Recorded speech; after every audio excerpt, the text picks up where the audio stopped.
Okay, so one of the things that I want to dive deeper into is the sex topic because, personally for me, I had a very dear friend, and she is still one of my best friends, say to me when I was about 21 years old, you have to spend a lot of time getting to know yourself if you're going to show up in an intimate relationship and know what you have to offer or what you want or what you like.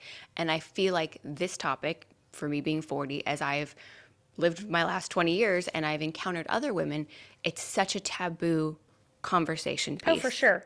Because we're taught that if women want to be embodied in a sensual and sexual way, then we're whores. Right.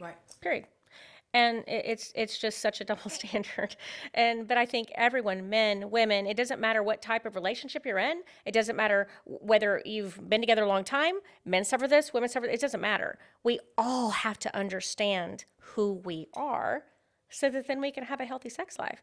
One of the biggest things that I tell couples to do is if I'm working with them on sexuality or intimacy work, we do a Yuck and Yum list. Have you ever heard of this? A what? Yuck and Yuck Yum? and Yum list. Okay, I'm going to educate you about a Yuck and Yum list. What this is that it was created, and I can't think right now who it was, so I hate not giving credit to the original person that came up with this, so sorry about that. We'll find it and we'll put it in all clinicians use it. It's a very standard thing in sex therapy that you use. Because what it does is it's basically a list of a lot of sexual acts. And it's everything from things that are very vanilla to things that are very not. And it runs the gamut. And you sit down with your partner, and there's columns, a yes, no, and maybe. And so you find quickly, these are the yeses. What would we do? Would we like to have sex in a public place? Oh, yeah, maybe so. Oh, do we want to have a threesome? Oh, God, no. And everybody has their thing, whatever they think. And so you think, oh, wow, we would have yeses. I didn't know we were having a yes. So then that date night you referred to earlier is a hell of a lot more fun because maybe you're doing a yes. Maybe y'all are both decided you have a yes that you can go have some fun with. And it's novelty, it's curiosity, it's explorative, and it's fun. And what's interesting is a lot of times, once you go through all the yeses, then those maybes are suddenly instant yeses. Because we're in a sexually charged environment now. We're having fun. We remembered we had this energy together. And I'm turned on, and this is great. And then the no's are no's. And you have boundaries, and they're healthy, and we know that's not what I want to do, and that's great. And it opens up so much dialogue that is missing. Because most people do not talk about sex. Why do you think that is? Fear, shame. The culture of how their parents. So Stigma, I think that when you find people who are sexually open enough to have the conversation, that's when you find people that have the greatest sex lives. And it's not about experience. It's not about what you do or don't do. It's about how you think about it. How you experience it, how you're able to say that. Yeah, exactly. And shame is such a big part of it. And a lot of people bring a lot of shame into that. And I think if you have shame surrounding sex, you need to get some help with that because you're really missing out. You're missing out from having a beautiful sex life. And everybody deserves to have that, And so it's much more than besides the act. It's intimacy. Sure it is. It's connection. It is. I talk about often because I work with connection. I'm a connection expert. That there's this ladder. It's a visual I like to use. So imagine a ladder, and the first rung of the ladder is just authenticity. When you're going on a date and you're saying, you know what, I love sushi. What do you like? It's simple as, what are your favorite foods? What are your favorite colors? And that rung of that ladder is pretty wide. So you're starting off there, and then you're ending with really saying, you know what I really love? I mean, my guilty pleasure is I love gummy bears, and I want to go get a bag, and sometimes on a Friday I'm going to eat them all. And that, woman you're on a date with may say, yeah, I don't really like that. Or they might say, that's so awesome. So that's authenticity. The next step, though, is vulnerability. And that's when we say, what are my hopes and dreams and fears and pain? And most people skip that step. The next step is intimacy. We're having sex. And again, these are rungs of ladders, so there's some distance in all of them. So then they're having sex. And maybe it's just, okay, here we're going to do a little bit of foreplay, a little bit of this we're going to do. Okay, did you come, me come? Great, we're done.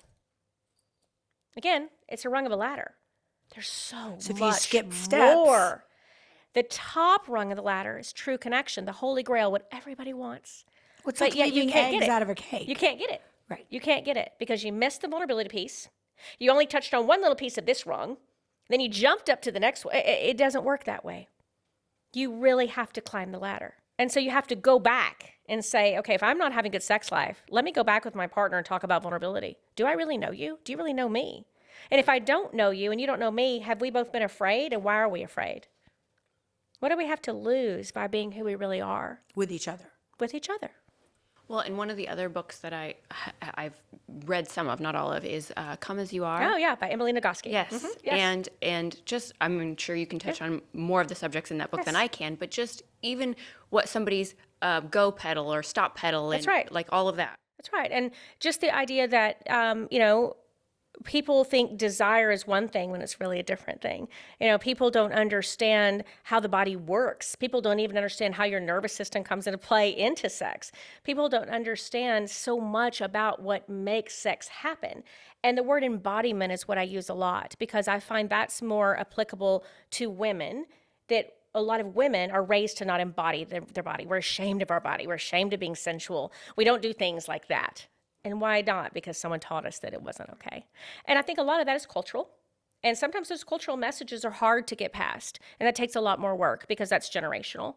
Sometimes there's religious aspects or overtones to it. Sometimes there's purity culture. Sometimes it's just, I'm a good girl. Right. So where did that message come from? Because you should be able to be a good girl in the way that you feel good and have amazing, wild, wonderful sex. It works together in tandem. But I think a lot of people miss out on that. So that's really one of the main reasons why I wanted to pursue my PhD in clinical sexology, was to be able to kind of come full circle with that. Now, tell us about your book that's coming out. The book title is Enough, and it's basically about how to be enough, how to know what you deserve, how to return to the person you're born to be, how to get enough out of life, and how to know when you've had enough. So it's all of it. It runs the gamut of that. And so it's basically all the research that I've done in my practice and in my education and what I see every day and what I talk about in the platform in which I speak, and trying to put it in a concise way for someone to be able to learn a lot from it. So now, what happens when you get a couple that comes in and he says, I like wearing costumes. I don't know, I'm trying to think. And she's like, I just don't feel comfortable. Can they meet in the middle? I mean, I'm trying to think of two different spectrums. I would like the conversation to look more like, hey, this is something I'm really into. And I'd like for her to say, you know what, I've never tried that. So I might want to try it once to see. And if I tried it and I really don't like it, then I want you to respect that. And he says, great, what do you like? And then she says, great. Or she and she say, this is great. And she says, you know what? I've actually always wanted to do this. And the other partner says, yeah, I've never tried that, but maybe I will. It's the idea that we are sharing. Well, and I think with what you're talking about, you're creating a comfortable space where you're saying, I'm having this conversation with two people who have committed to saying, I love you. I accept you. I don't judge you. And if you're meeting at that place anyways, and then you're having this conversation about intimacy and sex, divulging, hey, yeah, I want to go shag in a public place or whatever your kink is, you should, if you don't feel safe enough having that conversation with your partner, again, why are they your partner? If you cannot talk about sex, why are you having sex? Right. It's that simple. And, I don't believe people should be engaging in sexual acts they don't enjoy. But I think people should be open and curious about why don't they enjoy it? And if they don't enjoy in that, what do they enjoy? And what else could we find that is still novelty and might still turn you on, that might still be a step outside of my comfort zone, but I now find that I really like it.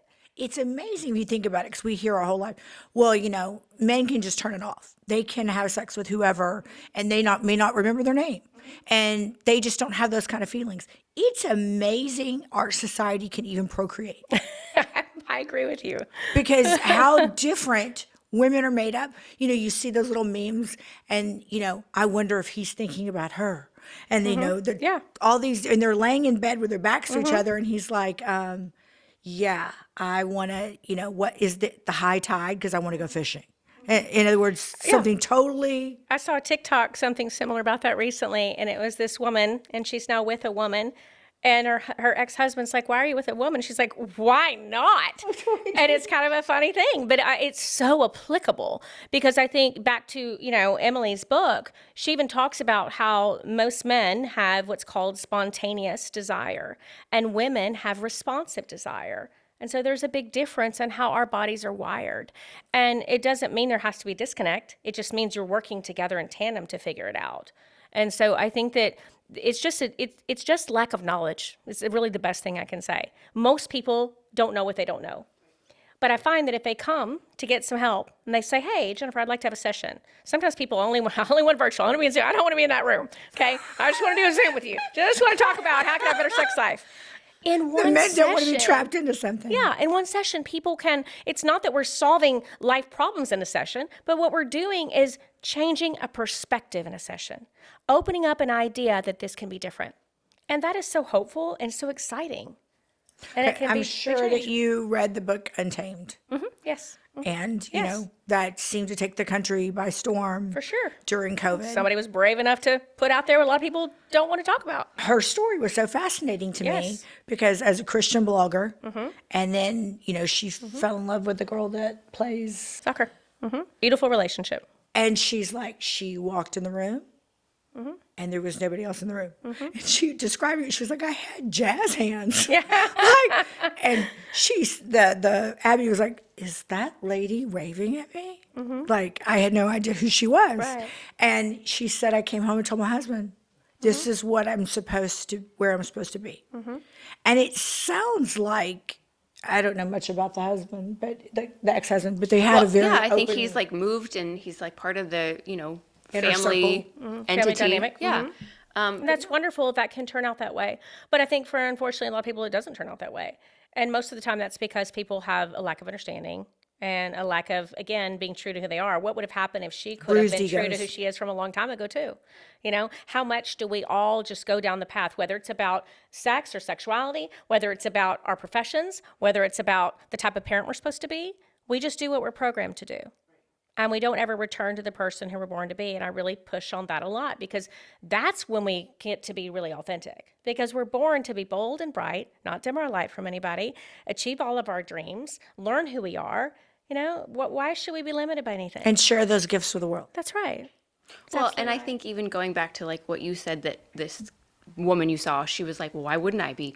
You know, I've encountered so many men over the course of you know, my adult life. And I came out at 20, 21 years old, luckily with the insane support from my grandmother and my family and friends. And but as I've gone through, it was just a few months ago, I sat across from a man and he asked me on a date and asked if he could cook for me. And I said, with all due respect, while I appreciate the invitation, I'm a lesbian. And he was like, no, you're not.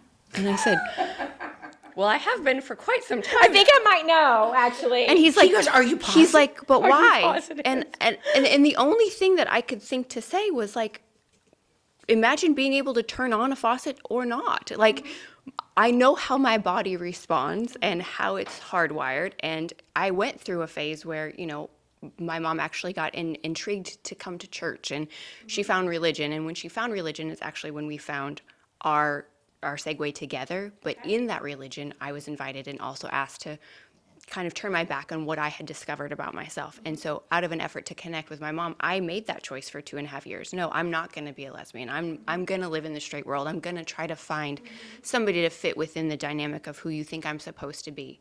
And it was the same friend that also said to me 20 years ago, if you don't know your own body sexually, you can't. She called me one day and she said, I just found your MySpace, and do you want to tell me why it says you're straight and there's a cross? And what am I seeing? She said, because this isn't you. And all I needed was that reminder from one person who truly knew me. Shout out to you, Erin, that But what is Erin's other quote that I always love? Erin's other quote is, you can't love somebody for their potential. And she has told me for years, is like, Alyssa, you always see the best in somebody. You always hope and you cheerlead that's for both a that gift and a person. curse. Right. And whether if they're doing the work, like you said, every day, and they're making the commitment and the energy, putting forth the energy to be the best of themselves, you can help that person. That's right. But if they're not making those decisions and you're the only one cheerleading them, you've got to find your exit strategy. For sure. Because you're loving them for the person you hope they can become. And that's to your own detriment. Well, and you're also not, if you're only looking at someone of what they'll become, then you're not looking at yourself about why you're willing to do that. Right. My grandmother used to say, you know, you don't point a finger because there's 3 pointing back at you. It's so apropos because it's true. We don't ever look at ourselves. We only look at everybody else. Did you ever get in multiple sessions with people that you just go, I don't know how I'm going to tell these people, they just don't need to be together? You know, that's difficult because as, you know, when we're in therapy, it's not my job to tell someone what to do. Right. It's not my job to direct your life. My job is to invite you to perspectives, connect the dots for you, psychoeducation, help you understand something in a very different way. But when it comes to that, that's discernment counseling. And there is a time and a place where you have to recognize if neither one of you are getting your needs met and neither one of you are willing to do the work, or maybe one of you is but the other one isn't. When does the person who's willing to do all the work look at the other person and recognize, you know what? You don't want to do this and you don't want to meet me where I am. This is unhealthy for me and I'm going to have to move on. And that's a very difficult thing to do, and it's hard for people to make that decision. It is, because I think also one of the hardest things to do is to grieve the loss of somebody who's still alive that you still love. And that's right. Oftentimes that's the scenario you find yourself in, is I still have love for this person, I'm still carrying them here, I still know I want what's best for them, but I have to want what's best for me more. Yes, we can care about someone, we can love someone and know that it's not healthy for us. And we can implore and ask and hope that they'll get some help. But if they don't, at the end of the day, are we put on this earth to simply be with someone who makes us feel bad? Or are we put on the earth to actually thrive and love and be loved? I mean, to me, that's just a no-brainer of a question. Right. Now there's reasons people will stay. There's reasons people will stay temporarily in a marriage. A lot of times it's kids, or in a relationship. A lot of times, we live together, we have a job together. A lot of different things, People start careers together and they don't know how they untangle that. Or it's children, or it's geography.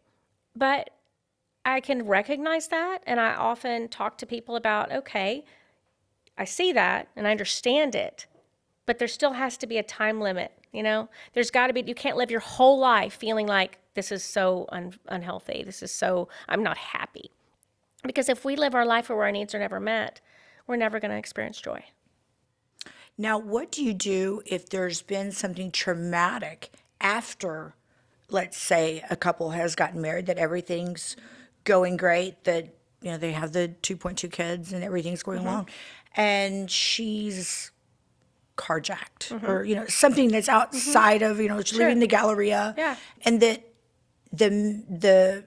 her partner doesn't necessarily know what can I do to help, and then how do you keep that from having it become an issue for the next 20 years? I'd hope they would get help. I hope they would get help so that that partner would be able to provide the nurturing and support system that the other partner needs. And I hope that that other partner that's experienced that trauma gets help to heal from the trauma, so that then you can go back to a place of both of you being in a healthy spot to be able to function in a relationship. We don't heal on our own. Right. And again, I'm not saying it has to be therapy, but you have to do something. You have to be invested in self-exploration. You have to. And I don't think who are we if we don't do that? We are supposed to grow and change. I mean, think about it. We are born a baby and somehow we get here. So we are supposed to grow. Why do we stop? Why do we only think we just grow physically? It just doesn't make any sense to me. So what is the one thing that you go into a relationship? What are the top, these are what you should be looking for, expectations? Well, I think that it's hard to hear this for some people, but I talk about power rules a lot. And some of these are from Gottman, who's an amazing therapist and theorist and doctor that's come out with a lot of work to help relationships. Some of them are my own, but I think one of the main things for me that I see hinders relationships more than anything is lack of vulnerability. If you cannot be vulnerable, how can you ever really connect? Another one would be emotional regulation.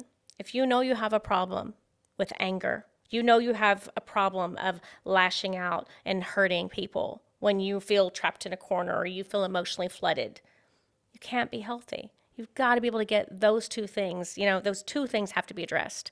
Also, are we curious about our partner? Do we want to grow with our partner? Do we want to understand who they are? Or are we just going through the business of marriage or the business of a relationship? And then some of the other things that are more Gottman related or the ideas of, criticism. If we use put downs with our partner and we call them a lazy bitch, why would anyone want to be in that relationship? And we do it out of anger because we're not emotionally regulated. We do it out of habits, patterns and behaviors that I talk about all the time, patterns and behaviors. We can address those. We can change those. If you're defensive, if you stonewall and get your partner the silent treatment and ice them out, how does that make somebody feel? So there's so many things that are just lack of knowledge that if people would do a little bit of work to understand that. Educate themselves. Yeah, and all the things I just mentioned right there are even in my To Do Before I Do course. So even if you're already in a relationship, take the course and realize, oh, wow, we get A+ here. I bet we need to work on you this. if today, if they ordered the course through this and use our code, maybe you'd be kind enough to give Absolutely. a discount. What code do you want to give me, Kristi? And is it going to be Liss N Kristi? Liss N Kristi. You put in Liss N Kristi, just like it is on that sign. And then today, you can get $100 off the class. So there you go. Ooh, Because these I gotta have go sign up. I'll be right back. these have to Ashley in be the background, make that happen, please. these have to be things, because if not, little eyes are watching. That's right. They think that is the norm. What's modeling? Right. We've now then modeled for a child. We've infused. This is what we do. And so now you've just given your child a childhood to heal from. Why do we want to do that? When we actually have all the power, because we own our own power. Stop giving it away on a platter to someone else. We own it. We can take accountability for our own actions and say, I'm going to be different. And then I'm going to do these things to be different. I'm going to do the work. Are you? Right. And you ask your partner, can you do the same with me? Jen, I love you. Thank told you I love would. you both. This is awesome. But, I mean, what if you have a partner that says, I'm just not interested in doing that? That should be a flag. Bye. Well, I think the first time your partner says that, you have a little grace because it's scary. If someone has never done that kind of work, if they're not a self-explorative person, that's scary. That's overwhelming, And so I don't think you do, okay, well, you don't, I'm out, peace out. I think it's more of, okay, what are you afraid of? Could we take a baby step? Could we maybe decide to work on this one thing that is a lot more manageable, that isn't so scary? And maybe we're not dealing with some big T trauma, that's there. Maybe we're going to say, hey, I've realized that sometimes I think maybe you don't trust me because maybe there's some insecurity here. Can we talk about where that came from? Can we understand why you feel that way? Can we work on how I can be a partner for you that meets your needs, but you can also give me the freedom and privacy that I deserve? And so it's conversations. So I think there's baby steps. And once maybe that partner who's very reticent and very uncomfortable goes through some of that, then they might realize this is not as scary as I thought. And then maybe you do some education together. Maybe And you it read a makes book you feel together. good. That's right. You read a book together and you see, wow, now this other little part's better. We have a mutual friend, and I can remember her husband has since passed on, but I had traveled with them. We went out of town, and I could hear him talking, and then I'd hear her talking, but they were reading something. And I walked into the living room, and she said, we get a book that we like. I'll read a chapter. I love that so much. I love it so much. I love that. So that few has people do never that. left my mind. But it is a wonderful thing because Right. you are both invested in learning, and especially if somebody's not a reader. I mean, I was Whether it's a working with Clive Cussler book or That's right. Untamed, it doesn't didn't matter. I was working with a couple the other day, and she really wanted her partner to read it. And I said, okay, well, you love to grill. Why can't she sit outside with you? And you're having a beer. Why can't she sit there, and while you're cooking, you're reading and talking? And he was like, well, okay, I guess that would work. They come in the next week, and he's like, we finished the book. It was so good. And this guy would have never wanted to read. He flat out told me, I'm not reading anything you give me. And he did not want to be there. And he was angry and walked in the door. And, I don't win a lot of popularity contests at first when somebody walks in the door. Because there's always one partner that doesn't want to be there. Right. Really? Usually. I would think that would someone does be not want to be there. a little reluctant. Somebody doesn't want to be there. Because you're in the hot seat. You're And they're afraid. exposed. But usually, once they've been there a little bit, they recognize this is a safe place. There's no judgment. I consider it a privilege and an honor to hold space for somebody. And you're going to tell me your story. I want to try to make you feel as comfortable as you can. And the idea for me is if you walk out here feeling successful, then you're going to tell somebody else, and that was great for me, and you're happy and I'm happy. Right. And how many lessons can you, like you said, pass on to your children? Or, you know what, I learned this in therapy, or I healed this part of myself, and I don't want you to carry that baggage anymore. That's right. And now it's so accepted that younger generation are all doing therapy. And I can remember 20 years ago, I had a girlfriend that her daughter was in 2nd grade. And she's like, I've got my daughter in therapy. And I was like, why? She's in 2nd grade. I mean, y'all are loaded. You have the best life in the world. And she said, because I just feel it helps me that maybe I don't have all the coping skills and I don't have all the answers. And I want to try to head it off. And how courageous that is. Right. Because she's willing to say, she's self-reflected and is willing to say, I don't know that I can do this alone. I think I need some help to make sure I don't mess this up. That's brave. Right.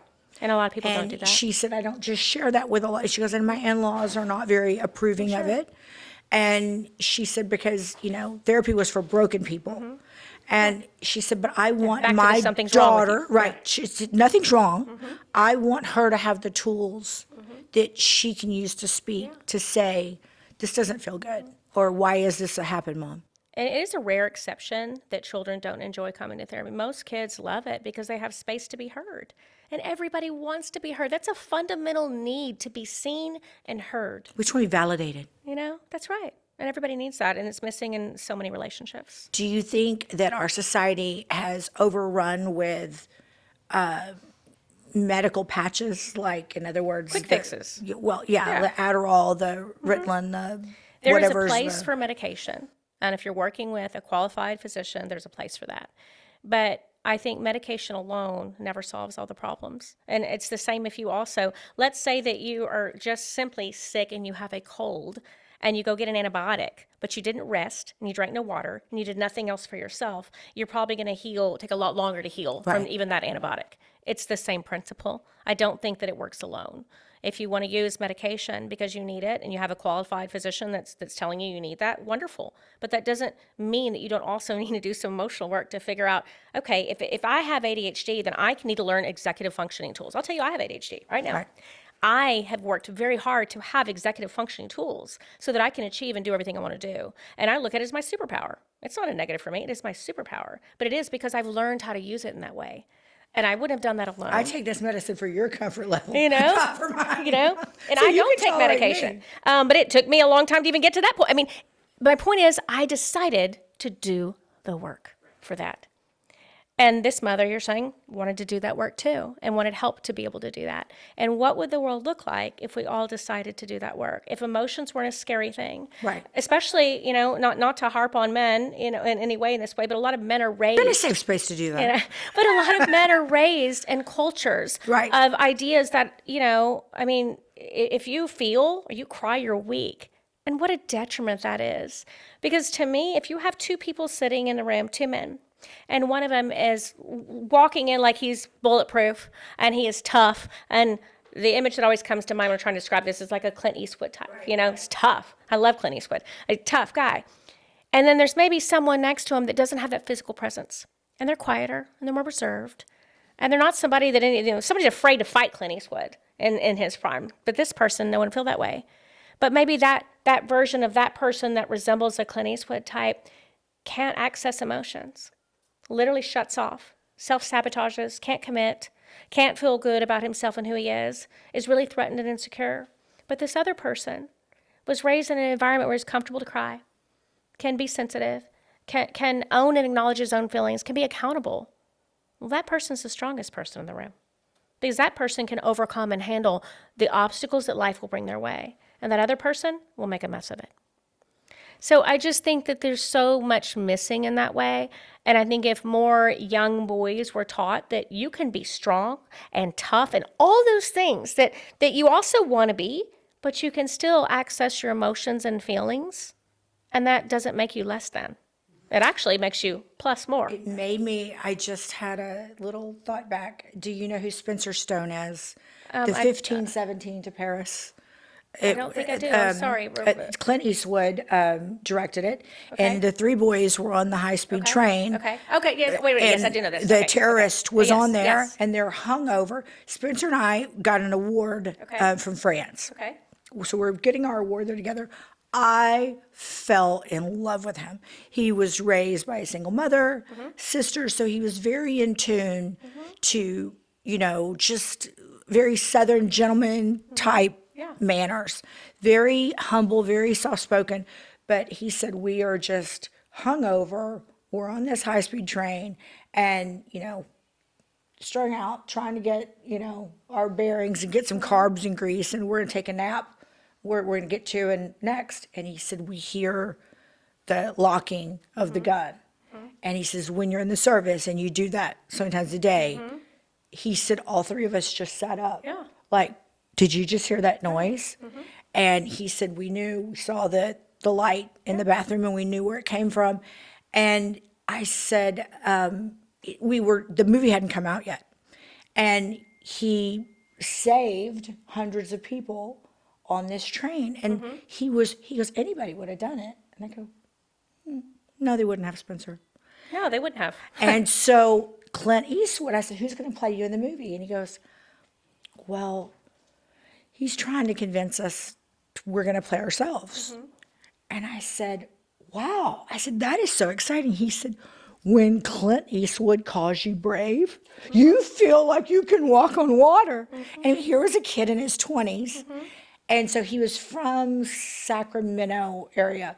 And he had come back home, and let's say he's eating with his family, and was walking to the car afterwards, and there was a man beating up a woman in the alley. He didn't know them. And he's like, hey, he goes over to help her. You can't treat a woman like that. And the guy pulls out a switchblade and stabs him. It saved his life. He didn't know his widowmaker at such a young age was like 99% blocked. Wow. So he probably would have had a heart attack anyway. Right. But he says, so here I am, stabbed. I go in and they're like, we got bigger issues than this. He goes, what bigger issues can there be? What else could there possibly be? And he's be? like, you have to have a triple bypass, whatever, for this young. And he said it was genetically, but my dad wasn't around, so I didn't know. Yeah. And I've stayed in touch with him, but he said, I'll never forget. He looks at me and I said, have you ever done any acting? And he goes, no. But when Clint Eastwood tells you you're brave, he goes, you feel like there's nothing that you can't do. And isn't that interesting that Clint Eastwood's telling him he's brave, and he doesn't fit the mold of what we would maybe think brave was, because you just self-profess right here that he's more sensitive, he's more in tune, he's more aware, right? Yeah. And that's the point. Like, you men especially can be tough and still be attuned emotionally. And that misses. And that also applies to women too. I'm not saying just men, but I feel like boys are raised that way more. It's a cultural thing and it's a generational thing. And I think as time goes on, that gets better. But what if everybody could be more attuned emotionally?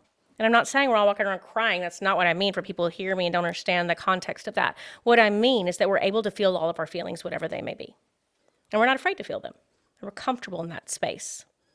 But isn't that some self-reflection that you, man, woman, whatever, that has to come to terms with that themselves first? For sure. Before you invite anybody else to the dinner table. But I don't think most people know it until they've been in a relationship and found something lacking. I don't think most people can self-reflect or have the impetus to do that until maybe a relationship has failed. And once they've failed in a relationship, and I'm not saying they're the cause of it, but the relationship, there's been a demise, and they're left trying to figure out why. Or it's a repetitive demise, and over again, they don't work. And I think that's when people usually have the impetus to look inward. Is it expecting the same thing over and over? Yeah. And Definition of insanity. Yeah, that's right. Expecting a different result. Right. Well, I always say for something to change, then something has to change. So are we going to walk around and expect everybody else to change? Or are we going to recognize that we probably need to change? Yeah, because you're the owner of your own space. And we're all supposed to grow. We're all supposed to do that, And just like you were saying, the lesson you got from your dad about feeling your feelings, it's a pet peeve when I hear people say, that person made me so mad. Did they? Did they really make you so mad, or did you choose to be mad? Did you choose to let that trigger you in some way? And did you go back to your 8-year-old self and you remember that feeling and that's why you're so mad? Or wouldn't it be so much more beautiful to figure out why that makes you mad and investigate it and address it so that then you can look at someone else and go, yeah, I'm angry. Okay, still be angry. But you didn't make me angry. I'm choosing to be angry because I just don't like you. Right. Or I think what you're doing is not acceptable to me. So I'm angry that you're doing it because I'm disappointed too. Or let me sit down with you and explain And then let's these talk things. about it. Yeah, exactly. And if you have emotional investment with him, let's talk about it. And if you don't, well then I just don't want to be around you. It's back to energy too. I mean, it took me years to be able to recognize if I'm walking in a room and I'm around a lot of people and I don't feel good, if I feel like there's a lot of toxicity and I don't feel good and I don't feel happy, why the hell am I here? Right. Why are you wasting your time? I don't need to do that. I can surround myself with people that lift me up, that makes me feel good, that share an interest in being the best version of themselves. Just to touch really fast on energy, I have the craziest story, and I've gone back to it many times, but when I was in school for aesthetics, we had to go down and do our clinics in the basement of this beautiful school in Iowa City, and they had this spa down there.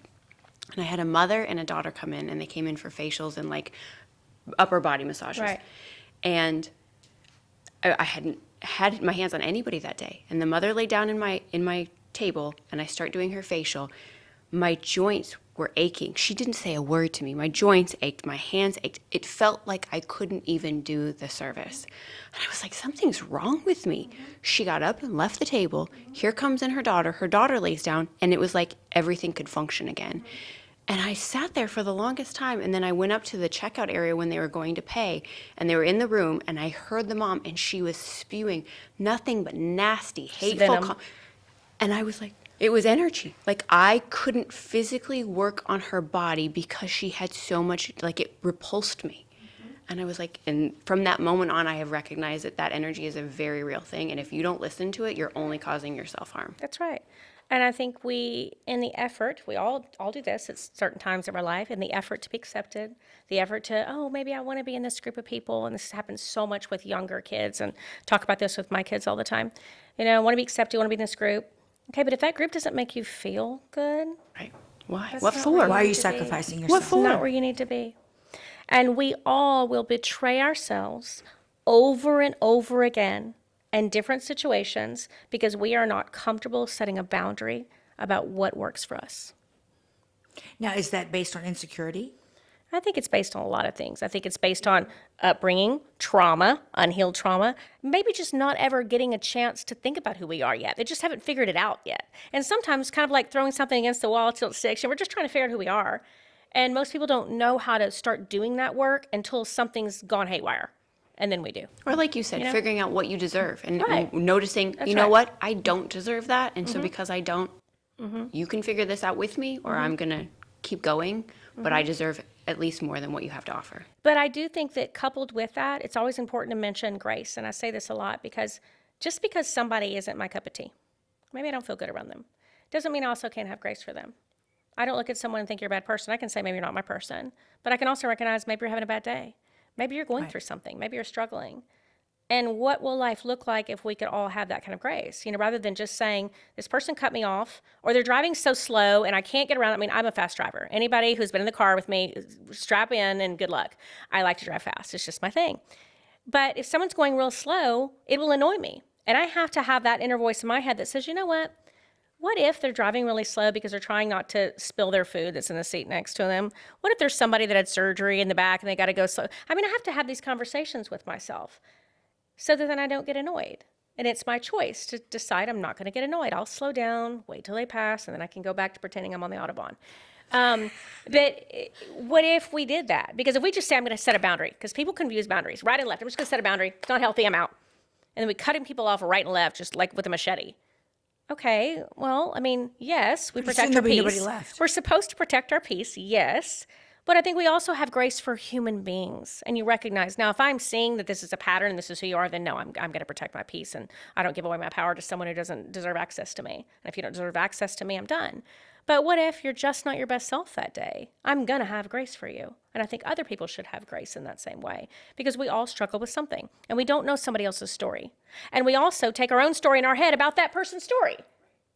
So, Well, Jen, I have learned tons of lessons from you today, and I have a feeling that Reagan's going to tell us any minute now that we're almost at a 2-episode cutoff. So, with that being said, Jen, Yes. where can the listeners Everyone find you? find you sure. and get a big So- dose of all the things that we love. my website is Jenn Pinkerton, and it's with 2 N's, jennpinkerton.com. And then also on Instagram, I'm Jenn B. Pinkerton, and I have my class link on there, a link tree. You can find me on TikTok, same thing. I mean, I'm pretty much everywhere just by name if you Google me. So my course will be linked on my website, and you can click under, I think it's listed under courses, and if you enter in the Liss N Kristi code, then you'll get $100 And the off. red hair reveal. Redhead Reveal is my podcast. You can find that on Apple and Spotify. Also on YouTube. I record all of them as well, too. So, yeah, I would love everybody listening to please give me a follow. And be looking on the lookout sometime next year. Next year for the book? Yes. Enough. Gotta get Enough. that Dr. Pinkerton first. Need that credential for that Yeah. book. So we're getting there. We'll be excited to read it. Thank you. I really loved being here today. It was a great conversation. So thank you both. This has been one of I my feel like we favorite- have to have you back already, because our standing back, for therapist sure. that comes back and we'll have more Got questions. it. I'll weigh on anything you got. So just let me know. Thank I you. remember when I did radio, I was telling her we used to have a guy that came on, and I can't remember his name, but he had the best name for a book. Remember the 1 hour orgasm? Yes, I do actually. Actually. Talk about sexual embodiment. he was let's just go right back to that. A sex doctor, or, and I had never, and of course, I'm in my 20s. Yeah, it's a sex therapist. And I was like, is that really such a thing? And he and his wife were both therapists, and Just shows the power of reading books. You never know what you might learn. I know. Well, and on that note, say goodnight, Lucy. Good night, Lucy. Thank you both. I appreciate it.